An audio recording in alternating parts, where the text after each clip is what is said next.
now counting the days to the start of the new Scottish Premiership season, so after 3 friendlies and 5 new signings, what shape are Celtic in as we prepare to get the ball rolling on the new campaign? This is the Celtic Exchange Weekly. This is Tino, and this week I'm joined by James and Joe as we cover all things Celtic. James, all of a sudden the season kicks off this weekend. Are Celtic ready for that? Probably, not definitely. I think we'd all like to see a wee bit more work being done before now. We can get that work done before Europe starts, but it's earlier the better. But it's a feature of every season. The transfer window, you never do all your business before the season kicks off. It's getting it done before Europe, which I think we will, but there's work to be done yet. Yeah, and I think we've spoken in recent weeks about when we should be panicking and different things, and we'll get to that in a bit of detail. But you talk about being ready for Europe, and being ready for Europe, which I think will start on the 19th/20th of September, and being ready for Ross County on the 5th of August. They're very different questions, and we'll get into all of that. Joe, welcome back to the show. It's been a while since you've been on, so welcome back. What's your general summary of Celtic's pre-season in terms of the games we've played and the players we've brought in? Thanks for having me back. Pre-season's not a lot to go by. One of the games you're getting beat 6-4, another game you're winning 1-0. There's a lot of times you're changing an 11 at half time. I don't think it's always a lot to go by. Positive, given that the manager's come in and he's got a track record, and I trust that, albeit, maybe we've not finished everything we need to finish in the transfer market, I'm still confident that we're in a good place. And, we've still got guys injured as well. So, I'm pretty positive. Pre-season's been good so far. I can't really build the pre-season most of the time anyway. It's just it seems to be a bit of a lull sometimes, but, back on Saturday and I'm looking forward to it. Where are you at in terms of, people talk about this marquee signing, and it all comes down to what your definition of a marquee signing is. Gone are the days of Celtic signing big hitters from the Premier League. We don't go into the market for when we were signing Suttons from Chelsea and all that kind of stuff. But other people, argue that marquee signing is just someone known, someone of note, and that kind of thing. Do you feel that we'll get that kind of player in before the end of the window? I think a lot of it depends on who leaves. Because right now, I don't really know. I think we need to, without going into much detail, I think we need to get a goalie. I think Joe Hart seems to be a bit shaky, and I don't really trust him, especially going into Europe and maybe going to Ibrox. I'm not entirely convinced, but in other areas, I think we're pretty sorted, and I wouldn't want to spend. I wouldn't want to spend 6 or 7 million on a left back if that's what a marquee signing is, And there's times, in all honesty, and if years gone by, the times when I've known the players before they've joined Celtic, they've not really lived up to the height. Like James McCarthy, for instance, or Shane Duffy. There's no point in breaking the bank to sign somebody just to try and I just spend your money on better players instead of bad ones. Yeah. That's the thing. What is a marquee signing? Somebody that we all know? Is that what is enough for a marquee signing? I think so. If you look at, I suppose, the creation number one's a marquee signing and he's known kind of thing. Doesn't look like that's going to happen anyway if he's not already signed for Fenerbahce. But it can be guys that aren't necessarily household names to us. But if we don't make those signings, then nothing's changed. We're just a club that wants to win the league and maybe do okay in Europe. But we've seen in the last 2 years that guys we don't know can be exceptional. Jota was at Celtic and is exceptional. Kyogo, Rio Hatate. There's talented players out there, and I think this is the time to put the trust in what, or let's see if we should be putting our trust in what Mark Lawwell and the team are doing behind the scenes in terms of scouting and recruitment. And I suppose with 4 to 5 weeks left of that window, there's still work to be done, and we're going to get into all of that in detail. Joe, you mentioned the goalie, left back's definitely an issue as well, and we'll cover all of that, but there's definitely work to be done over these next 4 or 5 weeks. Okay, let's take a look at what's coming up on this week's show. The boys were in Dublin at the weekend to take on Premier League opposition in the shape of Wolves. So what did we learn from that one as Brendan Rodgers' side played out their penultimate pre-season friendly? Beyond that, we'll then look at just how well Celtic are prepared or not for the new season, which now kicks off in just a matter of days. Then it's time for this week's Path to Paradise, as the lads try to identify the career path of a well-known ex-Celt. And finally, with his testimonial match against Atletico Bilbao taking place on Tuesday, we take a look at what James Forrest has given to Celtic these last 14 seasons or so, and what might be next for the one-club man. Let's get started by looking at that game against Wolves over in Dublin at the weekend. So, a pretty entertaining game all round. Good opening goal by Kyogo, giving us the lead, and then a late equaliser for Wolves following a questionable penalty decision. James, before we get into some of the finer points, what was your general take on the game? A good exercise, yeah. Particularly, as Joe's referencing earlier on, the 11 subs at half time, that didn't happen. So you're getting a proper run out for about 60, 65 minutes for most of the guys. Good exercise. I would say Wolves are maybe a week or two behind us in terms of their pre-season schedule. They didn't seem that they weren't as urgent on the ball as us, but they've obviously got an expensive squad there and a good manager. So good test. Good to see when the subs were made. I was really pleased to see Yang and Kwon both come on and did really well. I was disappointed to see Haksabanovic come on and do absolutely nothing again. Got to try and get inside his head, because what a player he'll be if you can lock his talent. Joe, we've spoken about him a lot, but obviously you've not been on for a while. What's your thoughts on Haksabanovic? I mean, I've interviewed Haksabanovic. I was at need to show off. There's the name. I think it was post-match, the Hearts game. No, he scored. I think it was Hearts at Parkhead. Run a bit. Kind of daisy cutter. Aye. It was like a cold night. I think it was January, February time. And I interviewed him, and he's no shying back on himself. I think I've said that show before. He seemed very confident. Now, I think the hairstyle suggests that I think he's going for a sort of Phil Foden, the Euros sort of look that he wants. MD that can't see him in the stands. Well, definitely know who he is now. But yeah, I think unfortunately Talk's a good game, and I've not yet to see him in full flow. I think there's still more to come, but maybe it is a case of a new manager that can help that. I think he definitely threatens to be a good player. We've seen the flashes, we've seen individual brilliance, we've seen a couple of really decent goals from him. And I know the thing you're talking about, Joe. He certainly speaks about speaks as a guy who's fully backs his own talent, but he needs to prove it now. Now is the time, and it's a challenge for Brendan Rodgers, and probably one that a guy like Rodgers thrives on. I also think, sorry Tino, just when I'm thinking about it now, I actually think he said that I was born to be a winner or something like that. It was very up there, aye. It was something that stuck out very well like that. I'm going to dig out. I'm sure we've got the audio file of that from your interview, so I'll dig that out and I'll try and share that on the socials. But yeah, as I say, the challenge is for Brendan Rodgers to get the best out of him, and I think that's something that Rodgers thrives on. So he'll have various guys in the camp just now. He'll be looking around and he'll say, can I get more out of Dave Turnbull? Can I get more out of Haksabanovic? Can I get more out of this guy? And it would be really interesting to see how that goes. Interesting that Turnbull didn't get any game time there off the bench, and I don't know if that means the writing's on the wall. If Brendan Rodgers rated him or fancied him, surely he'd give him some minutes in a friendly over in Dublin, but we'll wait and see. Joe, in terms of that type of fixture, so Premier League opposition, 7 days out from the season, James is right, obviously they're a wee bit further back, but it's decent opposition at that stage of the preparations. I mean, they've still spent a fortune on players, but I know there's been a bit of talk about, I don't think they've spent as much as, I think they're actually cutting costs. They've sold their captain to Saudi Arabia, and it's a good exercise, and I think you're better doing that than, I think a few years ago they played Shamrock Rovers away and they won something like 9-0.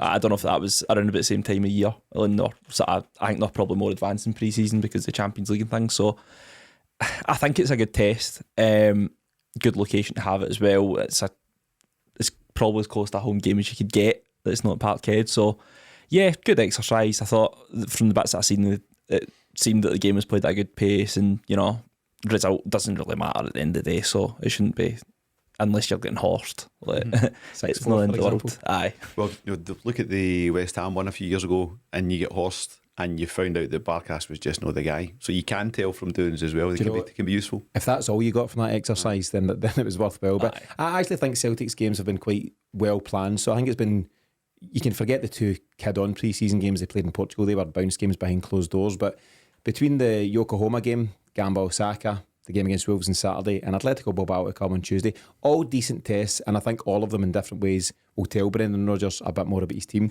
Something which did cause concern for some folk on Saturday was the back four, which read Iwata, Scales, Welsh and Taylor, and as I say, just 7 days before the start of the season. Now, there's definitely circumstances that explain that. We know that Carter Vickers and Ralston, they've stepped up their rehab in recent weeks and shouldn't be far away, but obviously Saturday was too soon. Alistair Johnston and Yuki Kobayashi are a few weeks further down the line. And then new signing Mike Navroki and Carl Starfelt. Apparently, both of them carrying some sort of ankle knock and just a precaution for that one. Joe, what's your thoughts on that as a back four? Could we head into the season with that? I must say, actually, from what I'd seen of Liam Scales, and I've seen snippets of some of the games, from what I've seen of Liam Scales, it actually looked alright. I'm not saying he's going to be a starting centre-half, but actually I'm going to go say as far as I would prefer him playing over Kobayashi from what I've seen. I've not seen much of Kobayashi, but Harsh. I've not, from what I've seen, I've not been overly impressed. Stephen Welsh, it's a funny one because, again, there's better options out there, and I don't think he's done a lot wrong. He's just, maybe it just doesn't, I don't trust him fully to be a starting centre half, and Awat is not a natural right back, so I think it's a bit of a headline grabber because, as you say, Tino, there's all those guys that are sort of coming back are close to full fitness, and I don't think really we need to sign any other defenders, let's just say right back, centre half, left back, you mentioned, but I think, I don't think it's a lot to go on that friendly, but I think by the time the guys are back fully fit, I think we'll be sorted, we'll be fine. Yeah. Joe, you mentioned a couple of times trust. You say you don't trust Stephen Welsh, you don't trust Joe Hart. Who hurt you? What's up? I know. I've listened Joe Hart after the couple of games in pre-season. I'm just picturing if we have to put him at Parkhead in a Champions League game or a game against Rangers. I'm not. That's the trust in me. I'm trying to imagine seeing him and performing, and I don't know. I don't know. Definitely a few eyebrows raised. Just in terms of Liam Scales, James, the most I've seen Liam Scales is Aberdeen v Rangers games. #obsessed. Can't get enough of them. And I thought he showed up pretty well, but I wonder if that's just because that's his level. I thought he was decent on Saturday. Fair play to him, and I'm sure he'll have enjoyed going back to Ireland and playing against or in front of a home crowd. But I just wonder if he's going to be the kind of guy moving forward. Brendan Rodgers has accepted or has conceded that he's been speaking to Barry Robson and he's just weighing up what to do with it. Do you have any thoughts on Scales, and does he have a future? None of that. Back four will be mainstays throughout the season. Back five, if you include Hart. Taylor? Yeah, not going to happen as in a Rodgers style. I mean, he did so well adapting to inversion and stuff like that, but as a bombing Tierney type, he's not got the engine for it. You saw him chasing back and stuff and getting caught out quite a few times. So I think he's going to be signing a left back, and I would spend like 6-7 million, and then Taylor there to challenge him for it, and shows if he can improve and take the season to improve. Scales himself, Aberdeen all day. It's a great move for everyone. Scales and Welsh both played well on Saturday. Mm-hmm. Didn't come under that much pressure, but what they did have to deal with, they dealt with well, and they both passed out of defence well. You find Scales a bit erratic at times. He gets, if he loses the ball, he panics. Instead of just resetting and getting back in position, he hairs down after the guy and gets caught out of position and stuff like that. So there's just a wee bit of a maturity there. I think he's levels at Aberdeen. I'd agree with that. I'm quite sure that's the opinion of most, but we'll see. We'll see what Brendan Rodgers decides. You're right though, both of you to highlight Joe Hart and Greg Taylor. They've both come in for a reasonable amount of criticism after the game there, and I think we've mentioned it on our show, but when you listen to various shows, commentators, articles, different things, most people highlight goalie and left back as where Celtic find themselves weak, and the general tone seems to be that both those players are good enough for what Celtic are doing domestically, but not for Europe. Would you agree with that? 100%. Yeah, you're not going to make any progress on last season's achievements in Europe, if you want to call them that, with those two still in the first team squad. Yeah, you on the same page, Joe? Yeah, I mean, Greg Taylor, again, I agree with James, adapted well. In that sort of inverted role, I don't think he's a Tierney type player. I can't see him. I mean, we've never really seen him hitting the byline in the same way like the other side with Alistair Johnson or Anthony Ralston in that case. Then you've also got Bernabe, who, I mean, he's just I don't know. The wing and his piece. But this is the thing. I think Bernabe last year, I mean, it was well documented stuff off the park with Bernabe, and a lot was going on there. But I don't know. A lot can happen. You can't start learning to be a defender at 22 or 23 years old. It's too late. I know, but also he's that good going forward, and I think that in that sense he's still a bit of an asset. I just don't know. Again, there's a trust thing for me. I don't know if I can fill him in. I think he's a conundrum for Brendan Rodgers and others behind the scenes at Celtic. They'll say we've splashed out about $3.5 million for this kid, and we don't know what to do with him. Yeah.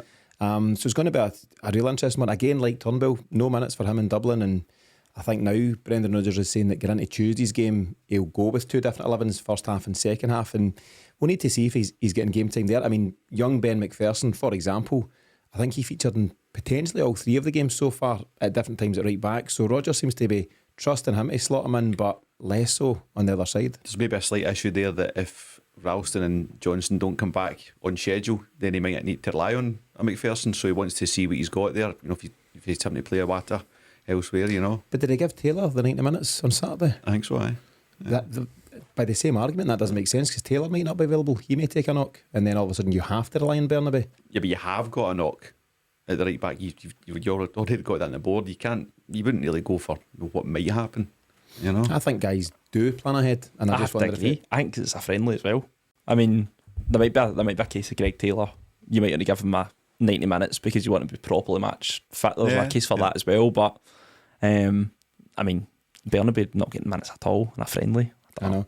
Unless we're about to pull a left back out of Brendan Rodgers' back pocket in the next week or so. He was very light in terms of, we'll maybe add 1 or 2 more before the end of the window. You're like, maybe get to work. They've got to play it down, haven't they, in case they don't get their top targets. But I'm sure there's work to be done, and we'll get to that shortly. But no, I just think overall, quite a unique back 4 for Celtic to start with, but very rare to have 6 defenders out at any given time. And I know he's been cautious with Nawrocki and with Starfelt, so hopefully we're in a better position come Saturday and beyond.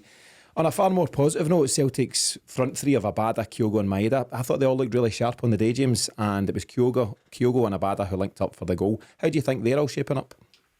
Going forward, we're still a joy to watch. There's no issues there. Even, would be happier with a wee bit more, reinforcement here and there. I know some folk are looking in the midfield. I think the midfield's fine. I'd like to add a striker. That's about it. And if we didn't get it, I would be devastated because the wee man looks absolutely on it. He looks as he's been, really prepping well for this. Sharp. There's 3 of them. Kyogo. Just looked really, really sharp. As did Abada. Still needs to work on his crossing. And Maeda. I was disappointed Maeda didn't get a wee bit more time through the centre. When Kyogo did go off. Just to see if that's going to be quite a regular feature. But yeah, we're sharp going forward, no bother. I think so. Joe, a lot of chat last week on Liel Abada. You'll have seen the headlines about the fact that he seems to think that his future now lies at Celtic Park, at least for the short to medium term under Brendan Rodgers. We tweeted about it and wholly positive for the most part in terms of responses to that, but 1 or 2 folks still not convinced by him. Do you think he can kick on under Brendan Rodgers? I mean, I hope so. I'm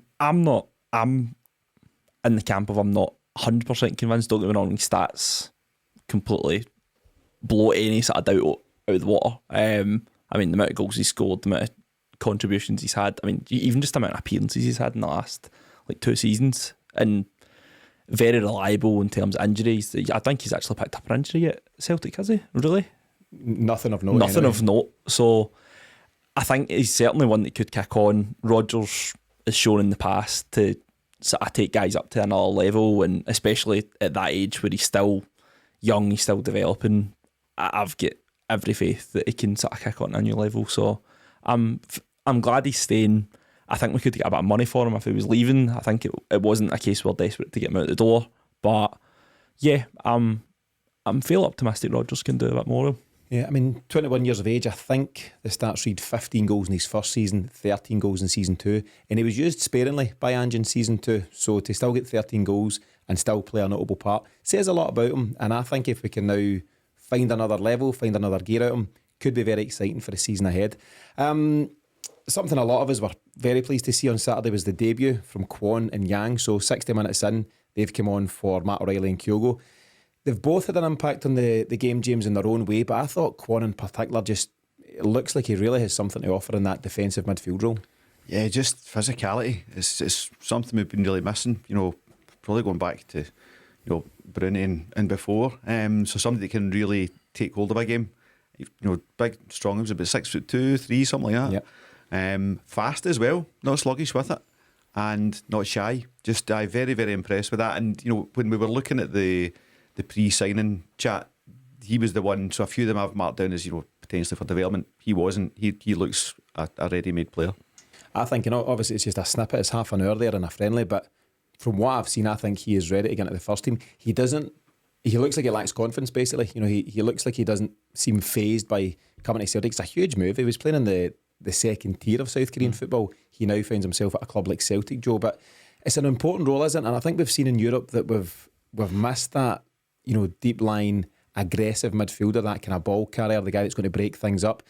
And Celtic have tried and failed, to find somebody for that role. Abelgard came in and out as quickly. James McCarthy's not worked out. Iwata seemed to be signed for that position, but it's not worked out. There's a couple of others down there. Bhoy. Oh, let's not go down there. I've wiped him out my memory.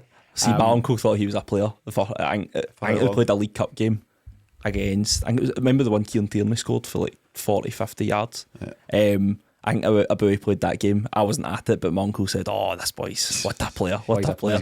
And then just never happened since. Yeah. You could add Adeguchi to the mix as well. I'm forgetting he's still in the book. So the point I'm making though is Celtic have clearly, across different managers, been desperate to fill that role, and I think there could be a real option for Kwon to go and make that his position, and actually to see us look a lot more solid, particularly in Europe. Yeah, I think.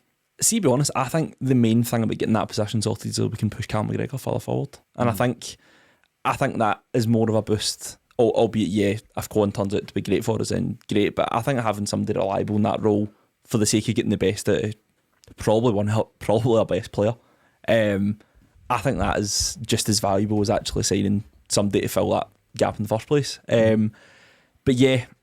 We'll wait and see, because again, as you've listed 4 or 5 names off there, and we can add, Beaton was a great servant, lasted a long time at Celtic, not everyone's biggest fan, but again, I think you can only be optimistic, because from what I've seen so far with Kwon, it looks good, and yesterday from what I've seen, it looked good. You mentioned your Beaton, which is interesting. I was looking at, we're going to cover James Forrest a bit later on in the piece, and lots of things about... Bring Beaton back to solve his left back problem. We've got to look at James Forrest ahead of his testimonial and what he's achieved at Celtic. So James Forrest, amongst others, like Scott Brown, Callum McGregor, some of the most decorated players in Celtic's history. Near Beaton makes that list. He's got 18 major honours at Celtic. You've got Bobby Lennox at the top with 25, Billy McNeil at 23, and not far down the list you've got Near Beaton, which is incredible, because he was a decent enough player and stuff like that, but to find him on a list with those kind of names is crazy. But yeah, going off topic there. But yeah, I think, to your point, Joe, if we can slot Kwon in there and McGregor nudges further up, maybe we'll see that in operation on Tuesday. It'll be interesting, because we've not really got many games left to test the water. There's not much room left for experimenting. But I do think, my gut feeling is that Brendan Rodgers has seen Callum McGregor at his best in the more advanced role, and I think that's what he'll try to do here. I think so, yeah. It starts to get really congested though when you look at, you've got 2 that have picked themselves in McGregor and Kwon if we're going down that road. And then you've got Home, you've got O'Reilly, you've got Hatate. You're not playing Hatate. I really like O'Reilly, so you've got to try and find game time for those guys as well. It'll just be maybe game appropriate. And that's what happens at big clubs. Quality players find themselves in the bench, and that's got to be a good thing for Celtic, because competition increases everybody's performance. I've mentioned James Forrest a few times now, but bringing in Paddy Roberts was what got some of the best performances out of James Forrest. It's just a natural thing. We don't have a natural competition for Joe Hart at this moment in time. Maybe he's getting a bit complacent. So yeah, it's a problem, as you rightfully highlight, James, but a good problem all the same. Before we move on from the Wolves game, I just want to highlight what I definitely see as some notable differences in the system between Brendan Rodgers and what Ange's done over the last couple of seasons. So firstly, we've definitely not seen anything by way of inverted fullbacks, and that'll have a big impact on what we see from guys like Alistair Johnson, Tony Ralston, definitely Greg Taylor, and I think it's going to probably impact Taylor not in a great way. I think he slotted in well. Real credit to him for how he performed in that role in the last 2 seasons. I'm not sure if the more natural Kieran Tierney type role gets the best out of him, so we'll need to see. Secondly, we've seen a number of goal kicks during the game against Wolves going long from Joe Hart, and certainly a bit of less play between him and his defenders at the back. Maybe not a bad thing when it comes to Joe Hart with the ball at his feet. But what do you think of that, James? Brendan Rodgers will definitely be looking to do things his own way, won't he? Yeah, definitely. I saw one of the, I suppose you would call it, hipster football accounts talking about the return of the long ball. Coming back to football, it's like, well, if you can score a goal and score a goal, kind of dumbing it down to that level. But also, Rodgers is far more pragmatic and cautious than Postecoglou. So Rodgers will just look at the stats and say, yeah, every time you play out, you get this benefit by X percentage, but you get this risk by Y percentage. I don't like that Y. So clear that first third as quickly as you possibly can. Start attacking. If a long ball is appropriate, it's appropriate. So yeah, I think you'll start to see about that. Unless we bring in some dribbling goalie. Well, we might do, but I just thought it was really interesting, Joe, to see Joe Hart take those by kicks and go long. It was later in the game I fully clocked it, and at that point O's on up front, and maybe there's something to it, but basically we were going to Wimbledon, and I don't know if you remember Wimbledon, Joe, if you're too young for Wimbledon FC, but bang it up to John Fash now, he'll flick it down and somebody else will do something. Funny that actually was. I was more, I mean, MK Dons are my that was more my era. But I think a lot of it's still in football. Daft saying it, I honestly think Pep is still the trendsetter. And you look at Ederson at Man City. I mean, so many goals in the last 4 or 5 years. Ederson's just played it long, and it's been like a direct. It has been a sort of, I'll say, a through ball. It's not been a punt as such, but it's been a. He's found his man. And if Pep's trying to do it, it's definitely not by chance. And he definitely not just said, "Oh, just knock it up to the big centre forward and see what happens." Like, and Alisson's the same at Liverpool. So I think there's an element. I think there is a bit of that in it as well. That it's not. I don't think this is anything new that Rodgers has come up with, and I don't think it's something that Rodgers won't shy away from what's happening in football just now. I think that is definitely something that he'll look at. He's maybe trying to train the keepers into having a bit more variety, and instead of like snapping to the default, if there's an opportunity to go long and it's a chance. Well, I think also, I mean, Rodgers has been in Scotland before, and could you imagine that? I mean, all the managers in our league are probably saying this is the way Rodgers has played before, he's just going to do the same again. Because I think that's where a lot of Celtic fans get a bit frustrated with Rodgers near the end of his time, and also frustrated at the thought of him coming back to play the same sort of football. I think, again, as you say, he's a bit more pragmatic than Ange was, but I think he'll maybe have that in mind, that he wants to change it up a wee bit just to A, suit the squad that he has, which is entirely different to what he had before, and B, maybe outsmart other managers or other teams and sort of play a wee bit differently. I think that's a great point, because a lot of us have had those conversations when we were first sounded out about Rodgers coming back, and many folk referenced his third season. I was a bit turgid, and I know we're still winning, but it wasn't great to watch at that point. But one of the first things Rodgers himself said when he came through the door was that he is a very different guy from the coach that came in 7 years ago at Celtic and left, whatever it was, 4 or 5 years ago. He's since spent time in the Premier League coming up against Pep, for example, Jurgen Klopp, I don't know, Pochettino, all these very high calibre managers. And you can't fail. Anybody would learn under or learn by going up against these guys, but Rodgers particularly is a student of the game, and he'll have picked up a wee bit from him, some other experiences he's had in Europe with Leicester, all sorts of things. And I think he comes back to Celtic Park second time around a very different manager. And you're right, Joe, he doesn't want to become predictable, and people say, oh, you know, that's how Brendan Rodgers plays, and that's it. I think he wants to shake it up a wee bit, and he definitely, we had the debate, James, and I've asked the question, but he definitely is not here just to, fill Ange Postecoglou's slippers and pick up where he left off. Definitely not. You're putting his own stamp on things. In terms of that, how that last, that third season finished, personnel comes into it massively. I saw someone post last week the squad that, I think it was the squad that Ange finished with at the end of the season last season, and the squad that Rodgers finished with, or the first 11 that Rodgers finished with in his third season. There's some real questionable talent in there. I'd need to look it up. I think Jeremy Toljan be one of them. Oliver Buck, Timo Weah, or so PTSD. So he's getting these guys signed for him, and then he's carrying the can for it. So I would take that with a pinch of salt itself. Do you know, in two things, I think Brendan Rodgers is very different this time round. I think Celtic Football Club are different as well. So hopefully both those things will factor well in our favour. As I mentioned, so we're now 3 friendlies in, 1 win, 1 loss and a draw, and we've got these 5 new players in. We've mentioned them, but Odin Thiago Holm, Marco Tilio, Kwon, Yang and Navrocki. But just how ready are Celtic for the start of the new season? So it's clear that we are working on different targets, and Brendan Rodgers himself is quoted at the weekend as saying, we hope we can add some more before the window shuts, but probably after the Ross County game. There's still a long way to go in the window. Just looking ahead at the next few fixtures, Joe, so we've got Ross County coming on Saturday, 5th of August. Then it's Aberdeen at Pittodrie on the 13th. We've just found out they've been drawn against Kilmarnock in the Cup, so that'll be 19th and 20th of August. That's the Viaplay League Cup. We're away to Kilmarnock. 26th of August, home to St Johnstone. 3rd of September, Rangers away. Now, I think the current squad are more than capable of dealing with Ross County at home, but Aberdeen at Pittodrie, just 7 days later, is a trickier proposition altogether, isn't it? Yeah, I mean, I think we're probably playing Aberdeen away at the right time. I think they'll have they might have a qualifier around at that time. I think that It's part of the reason why it's a Sunday. So, we could have played Aberdeen at Pittodrie at worse times after playing maybe a European game ourselves. But generally speaking, I like the sound of the guys that have come in. As a football manager player myself, by the way, Odin Thiago Holm is, if he's football manager's anything to go by, that guy is going to go places. So is it anything to go by? Well, Haaland was. I remember signing Haaland at Mulder. It was. Oh, did you discover Erling Haaland? Did you?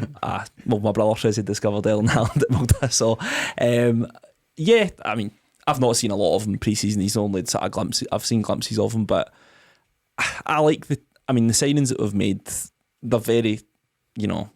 It seems very methodical, and the reason they're signing these guys, like, they've clearly got a track record elsewhere, and they're very well thought of in their homeland. So, I think for this run in, I'm feel like I'm taking it for granted now that we don't have a European qualifier, a trip to Kazakhstan or Azerbaijan somewhere in between all these games. So, I'm quite optimistic for the next few games because I think we'll play with a bit less pressure, and it'll be good to see a good mix of guys, and we've got a big squad to work with, so I'm looking forward to it. Yeah, James, I'm not much of a gamer these days. I think the last I played was FIFA 95 with Sinky on the Mega Drive back in the day, so going back a while there, so I couldn't tell you, in terms of those stats and how Thiago Holm and others shape up there, but I think I agree with Joe in terms of they look promising, and some will be first teamers, some won't, and that's fine, but it's a fairly relaxed start to the campaign. But you've got two biggies in there. You've got Aberdeen at Pittodrie, and then 3rd of September you've got Rangers away. So yes, it's great not to have the pressure of those European qualifiers, early bells, but there's two really tough games in there, and we know how Scottish football, or the Scottish Premiership, plays out most of the time, that you can't really afford to be dropping too many, if any, points against other opposition, particularly in your first 4 or 5 games. There's also no excuse for it. Ange dropped points early doors with all the excuses you could ever want, and he got it back on track, and he turned around, and with a great couple of years. I don't think Rodgers and Celtic, I'm talking Mark Law and stuff, have that excuse. This time we've got a squad that's finished strong, and it's to be augmented, and it's being augmented, but they need to be ready. There's a bit of misfortune in terms of the defensive injuries. That's that could happen at any point in the season. Very unfortunate it's happened in close season to so many. So there's a wee bit of wiggle room there, but yeah, there's no space for messing about. We cannot be sitting on the 4th of September without maximum points. 12 from 12. 12 from 12. I mean, Joe, you're right. It's a huge advantage, the fact that Aberdeen and then Rangers, they're playing qualifiers before they face us, and that's tough for them, but I suppose that's Celtic's reward for winning the league. The other factor is, and we can't dwell on it too much here, but we just don't know how good or not Rangers are going to be. They've signed a whole bundle of players, none of which I know, but that doesn't say a lot because I didn't know a lot of Ange's signings. But to ingrate them, is that the right word? Ingratiate? Ingrain. To bring them into your squad and hit the ground running, that's a real challenge for them over the other side of the city. But who knows, they could be more of a challenge than they were last year. They could be, you just don't know. I mean, I'm never in the camp of, we're going to win the league easy this year. I know some people on the other side tend to think that, and they get a wee bit excited in July. But I'm not. We'll just wait and see, because all it takes is one of our players to get injured, one of their players to get injured, and then you're looking at a completely different team. So a lot can change in a month's time, and I think we play Rangers after the transfer window closes. It closes on the 1st. Was it 1st September? So by that point, you never know. We could have signed one player changes things completely. Whether that's one player that leaves, one player that comes in. So anything can happen. Yeah, there is still a lot to happen over the next 4 or 5 weeks. I think generally speaking, James, we're in agreement that Celtic are or should be ready for Ross County on Saturday, but bigger picture, are we ready for the Champions League, which will kick off for us around about the 19th of September? No, I don't know near it, not with that defence. I think, like I said, I'd like to see something done up front, but as an absolute necessity, you need to fix the defence in terms of left back and goalie. And also getting them playing together before these games come along. So it's not a wild amount of work to be done, but it's very, very important work to be done. So no, we're not ready. But I also don't think Mark Law is, up his caravans and Andrews. He's been working hard, So I'd like to think so. So the draw for the Champions League, that's on Thursday, 31st of August, and I suppose a lot of it will depend on who comes out the hat. It could be a very tough draw. I've seen people speculate, the way the season's working out, you could have 3 big hitters in there alongside you, and all the more reason, Joe, for Mark Lawwell, Brendan Rodgers and others to continue with their work over these next few weeks. Yeah, and I think transfer windows like this, Celtic fans especially, I think we do need a bit of patience, because think of all the signings that we've had, great signings that we've signed within sometimes the last 2 or 3 days of a transfer window. I remember Jota, Giacomakis and Carter Vickers. Carter Vickers was 5 to midnight. So I think in a lot of cases with these bigger clubs that it tends to be we just need to wait for them to do their business first, and then not saying seeing who's left, but we need to sort of bide our time with a lot of these targets. I think there's a hierarchy and there's a pecking order when it comes to transfers. The Saudi Arabia factor has thrown a huge span on the works, because there'll be agents bombing about all over the place trying to get their clients a deal out there, if they're trying to do their job properly. And all of a sudden players that wouldn't even have been looking for a move are looking at what's happening, and there's players picking up life-changing money. Jota's the closest example, but Jack Henry, Jordan he's a Henderson. £6 million player now. Basically, there's also everybody's fair game at this moment in time. You would never have thought that anybody would have considered that move in recent times, and all of a sudden a whole bundle of players are going, and not just the top players. Jack Henry's an okay kind of pro, but it just shows he'll go and make incredible money out there. And all of a sudden there might be players that we had our eye on, we might have earmarked them and said, yep, we'll go for that left back, we'll go for that goalie, and all of a sudden they're maybe saying to their agent, I quite like the Celtic idea, but look at the money that guy's making in Saudi, for example. This is hypothetical, but it just changes the whole landscape, doesn't it? It does, and that's you've always got to sell your strengths, and if you look at likes of Hatate and stuff, he's in it for the football, so we can sell a genuine football experience. Players always talk about it for the rest of their careers and beyond it. Playing for Celtic at Celtic Park, European games, all that stuff. 60,000 fans, exposure in the Champions League, get yourself in your national team. That's the football talent operations job, to accentuate that. You won't get the ones who want the money, they'll go for the money. Look at you, Jota. And that's the way it'll be. I would have said Jota's in it for the football, I've got to be honest with you. I was very surprised at that. Very surprised at that. If you throw Jota's contract in front of Rio Hatate, he is also not for the football anymore. I just think that's the way of the world. I just don't think anybody can knock that back. I think Hatate's been offered. His agent was approached and he's like, no, I want to play in Europe. I'd give it a couple of weeks. I'd give it a couple of weeks. Football can change. But I do think, people have argued about the fact that people have put the argument up that under Ange, we've done our business very quickly. Peter Lawwell returns as chairman, and look at it now. A nonsense argument, right? Very lazy argument as well, because Lawwell isn't involved in day-to-day operations. But I just think that also Celtic are now shopping in a different market. Celtic have different budgets, and Celtic should have bigger ambitions than they had 2 years ago when Ange came back in. Ange came back in to do a rebuild and done it exceptionally well. Now Brendan Rodgers' remit is to go and excel further, continue your domestic dominance, but excel further in Europe. And the players that allow you to do that, there's more competition around them. There's different price points you need to meet, different negotiations, agents playing hardball, maybe dragging things out to the end of the window. So it's just not quite as easy, I think, to sign those types of players. Yeah, I think, ultimately it comes down to the pond you want to fish in. Do I want to go Celtic to go and sign a 28-year-old that's done really well in England? Realistically, you throw that argument out there, or the sort of dilemma that they might have. Do I want to go to Celtic or do I want to go to Saudi Arabia? In a lot of cases, given the number of players that have went to Saudi Arabia, you're going to assume it's going to be that's the route they'll go down now. But the players that have signed are all very similar in terms of sort of career so far. That they've sort of been. It seems like they've been the best in the league. Holm seems to be the best. The best young player in Norway. The way they're making it out, that guy Tallio seems to be like. I think he's been targeted for a while, but one of the best in Australia. The two Koreans seem to be very similar, so it seems to be that as a market we're going into, and I don't really see the need to change it dramatically.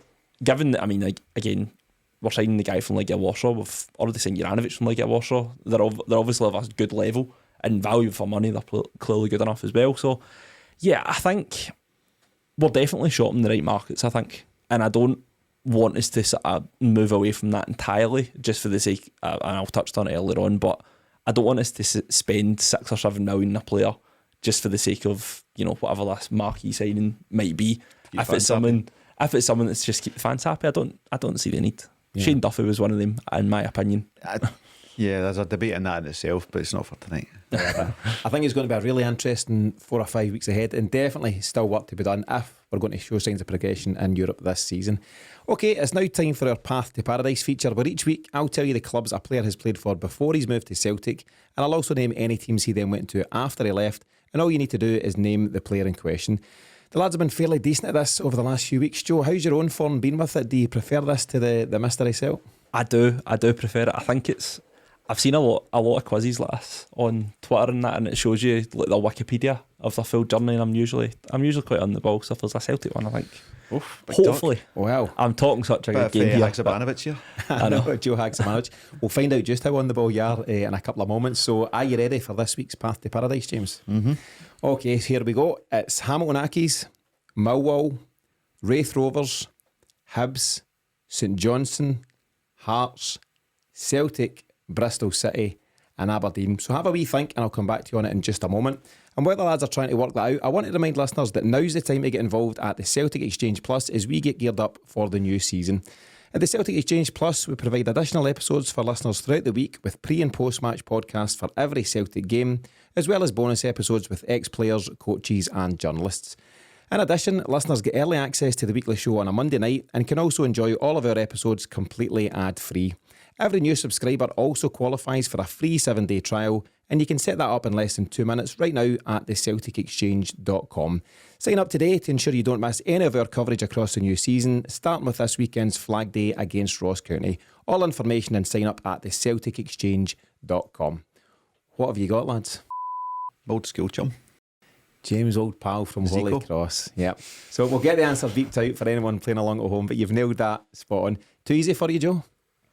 Well, that was more of my era. That was a. I think there's many Millwall Celtic players. Yeah, it's not. You know, It's It was quite Howland, almost I got it from me straight away. Yeah. Yeah. So I've realised I've been making these too easy and I'm going to crank it up in the next few weeks. So we'll see how that plays out. But well done to you both for getting that one today. Okay, let's turn attention to a player who's now entering his 15th season as a member of Celtic's first team. I'm talking, of course, about James Forrest, who this week will be rewarded with a testimonial game against Atletico Bilbao at Celtic Park on Tuesday night. And this will also be Brendan Rodgers' first game back at Celtic Park. That might be interesting in itself. James is also donating a significant amount of the funds raised to the Kilbride Hospice and to Celtic FC Foundation. So well done to him for doing so. Joe, it's rare to see a player remain at a club for so long in the modern game, or one club for so long. Obviously, Callum McGregor's another. But James Forrest has given exceptional service to Celtic throughout his whole professional career. How impressive has that been? I think it's been very impressive. I think I seen some the other day. I mean, because he's been a youth player, he's been actually at Celtic since 2001. Since he was 9. Aye, so just a wee bit after I was born. I bet it was 1.5 I might have been when he signed. So it's Very good. I know. It's incredible. I mean, it's been 13 years really he's been professional around about. This is his 15th season as a first team player. So it's unbelievable that he's been here for as long. I think he does split opinions a wee bit, James Forrest, at times, and you know, we'd mentioned before. He really had his sort of proper breakthrough when Patrick Roberts came in and he sort of kicked on. And people forget. I think James Forrest nearly left at that, but I think James Forrest was out of contract when Patrick Roberts just came in. So he's done exceptionally well. He's performed really well for us at times when we've really needed somebody to step up, and he has. And I really hope he gets a good turnout on Tuesday because he deserves it. Yeah, he does. The closest I think he got to leaving, and I think he spoke about it recently, was just as Brendan Rodgers came in the door. I think he was in the final 12 months of his contract, and Spurs were quoted as having an interest at that time. And whatever happened under Brendan Rodgers, he'd obviously played in the first team for maybe 4 or 5 years at that point, but Rodgers definitely got the best out of him. James, Patrick Roberts, putting pressure on him certainly helped, but Brendan Rodgers really helped James Forrest kick on to another level, didn't he? Yeah, and no, he wasn't the only one. There's a lot of players Rodgers did that with, and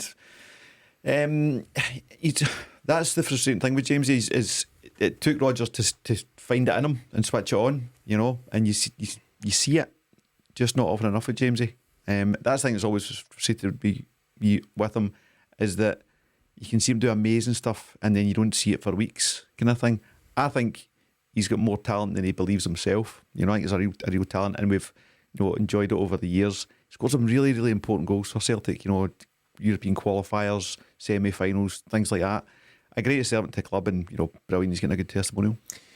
He's probably at a similar age and stage in his career as Scott Brown found himself. And you've spoken about the fact that Scott Brown was doing his coaching badges when Brendan Rodgers came in, and he said, put that in the back shelf for a time. You've still got lots to offer here.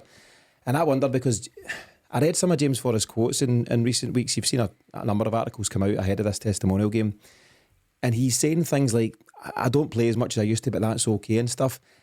And I don't quite like that tone. It's almost like he's accepting just being a bit part player. And I don't think we should have anyone. This isn't a criticism of James Forrest, but it's just a point that nobody should be happy to sit on the bench. You understand there's your place in the pecking order, and there's real competition at a club like Celtic, but you should always be doing everything you can to say, yeah, I'm on the bench just now, but I'm going to make sure the manager sees me making an impact when I come off the bench, and I'm going to really drive to get a position. And I just wonder, looking at that comparison between Scott Brown and the early stages of Brendan Rodgers' time at Celtic, can he get James Forrest back to being close to a first team player, or is that now beyond him? What do you think, James? No? All over? No. Why not? There's too much in front of him, too much youth and talent and pace. The game's faster, the way we play football is faster. He's, James's biggest trick was, being fast, and he's not as fast as he was. I think that's just a bit of this kind of thing's probably hardest on wingers than any other position. You can get away with it in midfield. You can put your foot in the ball. You can find your teammates around you. The wingers are kind of feel isolated. It's on you to do your job, and it's very, very difficult. So I don't see him slipping back to becoming a right back or anything like that. So no, I don't think so. And that's just football. There's no malice in it. I'd love it. I think culturally you shouldn't be allowing. You're right. You shouldn't be allowing the kind of attitude of I'm just here to pick up a jersey, and maybe sometimes I play, sometimes I don't. There should always be, if you're getting paid your wage, you're driving to get that jersey as hard as you can. Whether that happens or not is up to you. What do you think, Joe? So James Forrest didn't play a lot under Ange Postecoglou. He'll have picked up some more medals to add to his collection, but didn't play a lot of football. And as James says, for a winger, that's not a great position to be in. But do you think he could rediscover some of the talent that he definitely has? I mean, it depends on how fit he stays. Because I think the season that will remain forgotten, I think he was missing pretty much all that season, and we didn't have anyone else. Really, I think Ryan Christie was out wide right for most of that season, and really we needed him at that point, and fitness didn't really help him. But I don't know. I don't want to write him off yet, because I remember having the same feeling as you'd mentioned about Scott Brown when Rodgers came in. I remember watching Brown under Dyla, and it was too slow for the attacking football that we wanted to play. It just wasn't the answer. I think, especially given that we're in Europe, we do need a big squad. We've signed Jang as an alternative. I don't know how well he's going to start straight away. It would be quite harsh to expect him to hit the ground running immediately. It looks like he's going to. Possibly, but again, there as well.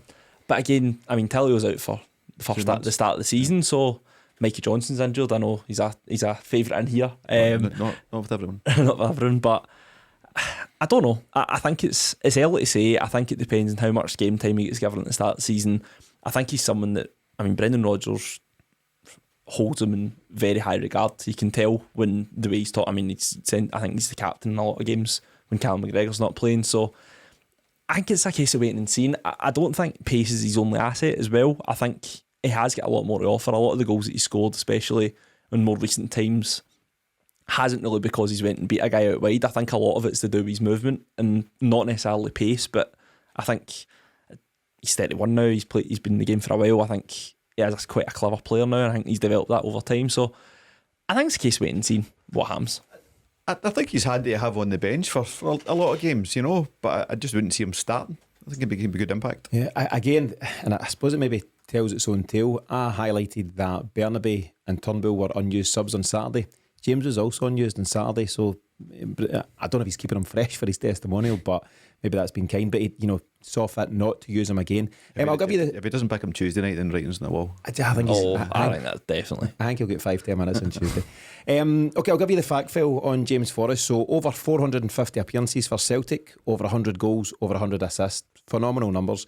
He made his debut on the 1st of May 2010, coming off the bench to score in a 4-0 win v Motherwell. That was under Neil Lennon at the time. His trophy haul is 11 league titles, 6 Scottish Cups, 5 League Cups, and that's 22 major honours. I mentioned earlier on, but he's only behind Bobby Lennox on 25, Billy McNeil on 23, and they've both won the big one as well, of course. And Scott Brown, who's also on 22, so he's neck and neck with Scott Brown. And he's now scored for Celtic in 14 consecutive seasons. James, doesn't matter how you want to look at that, that is an incredible record for any footballer. Yeah, was it one in every 2 games goal contribution? So can't be really meddled with. Yeah, if you look at those numbers. Yeah, that is it. You know, his stats stand up. I think it could have been better. The stats, just in terms of what I think he's got in terms of what his potential was way back when. But yeah, his numbers are there. There's a good point Joe made about when he sometimes stepped in as captain. Apparently it was Forrest and McGregor that pulled the team through the cup final, Scottish Cup final there, when they knew Ange was going to be on the way. So he's more than just a player. He's a real kind of cohesive character as well for the squad. He's a senior player. He's a senior part of the dressing room, and I know he's quite a quiet guy, isn't he? You know, you don't hear much from him, and he's not a social media kind of player. He's not that kind of front and centre boy, but he does seem to carry respect in the dressing room. And you spoke, Joe, about Brendan Rodgers holds him in high regard. Ange Postecoglou always spoke glowingly about him as well. And for Ange, he needed players to perform certain roles in training as well and show the same attitude and desire. You know, they talk about the intensity in training was more than game day under Ange. And he frequently referenced James Forrest as being such a key part of that. And do you know what, Joe? You can't be at Celtic for 15 years unless you're a good professional first and foremost. And yeah, I know he split his opinion, but he's also managed to convince several managers that he's got something to offer. So you look through Neil Lennon, Ronnie Dyla, Rodgers, Postecoglou, and back to Rodgers again by the looks of it. Good managers seem to see a lot in James Forrest. They do, and I think it was very important that Forrest was there when it was Ange doing, the major rebuild that was needed at the time. I think Ange mentioned a lot that having Callum McGregor and James Forrest there purely for continuity. They need guys there that have been before when we've been at our best to set the standards for anything new that's coming in. It's a classic. They know what it's all about. They know what it's to play for the club. But I think, as you say, it's a real credit to him that he has survived all these managers. I say survived. He's survived Ronnie Dyla, Lennon, Rodgers the first time, Lennon twice actually. COVID season. So he's clearly held in very high regard by all these managers, and I think that credit to him that he's getting this testimonial, because I think he deserves it. I think it could have been earlier as well because of COVID. Maybe that. Mm-hmm. I think there was talk of being earlier, but because of COVID, it was in the way. So, fair play to him, and I think he's been brilliant for Celtic. As I say, scored big goals. Shakhtar Carraganda goal. I remember that was a big massive, massive goal. So. You look at Celtic now, James, in the modern day, and for some time now, to be honest with you, it's very much an international dressing room, and you can't downplay the importance of the homegrown players letting the new guys know what it's all about. Playing for Celtic's unique. This isn't us thinking we're special and we're so different from every other club in the world, but Celtic, there's a lot of unique aspects around playing for Celtic in terms of just, the history and the heritage and all that goes with it. And I think Callum McGregor was interviewed after the game in Dublin against Wolves, and he spoke about the debuts of Yang and Kwon, how they done well, but how it was his job to make sure that they knew what it was all about to play for Celtic. And I think James Forrest is very much his right hand man when it comes to stuff like that. Absolutely. And every good captain like McGregor needs that. He's first follower in James Forrest. Davy Moyes talked about something real interesting a month or so back. The uniqueness of playing for Celtic and getting that message across of a club that you're expected to win every single week. There's 4 or 5 clubs in the world that exists at, and Celtic's one of them. And James and Callum are the ones carrying that message to the new guys. They might be just like, I think Haksabanovic maybe suffers from this a wee bit. It's like, well, you can't win every week. It's like, you have to, So if you've got people like Forrest who are able to say, well, I've been here all this time, here's how it is. It makes your job a lot easier for Rodgers and for McGregor. Yeah, I just think they're so valuable to have these guys around.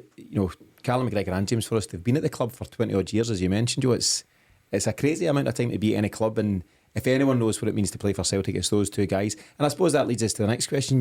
How important could James Forrest be as a support to these new players, particularly wingers like you've mentioned, so Tilio, Yang, and maybe even guys like Abada who would continue to learn under him? How important can he be for these young guys who are trying to be, dare I say, the next James Forrest or the next guy who's going to be at Celtic for a number of years?